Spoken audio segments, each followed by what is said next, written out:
good. How many people are there in your family? There are 4 people in my family. Good job. What color do you like? What color do you like? I like blue. Very good. Are you happy?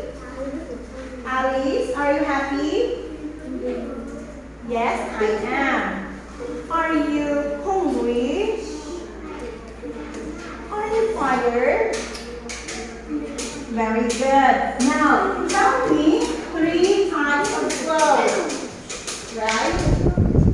Tell me 3 types of clothes you know. T-shirt. What else? Pants. Okay, what else? Socks. Okay, very good.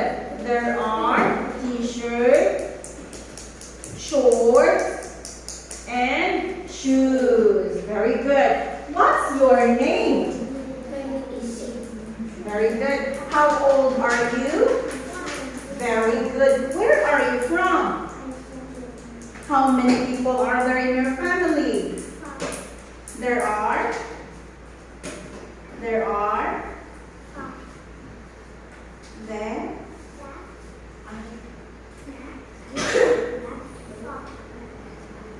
people in family. Okay.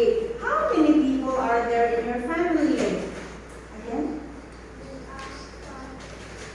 People. Very good. What color do you like, right? What color do you like? What color do you like? I like yellow. Do you like yellow? Do you like red? Blue. What color do you like? I like blue. Okay, very good.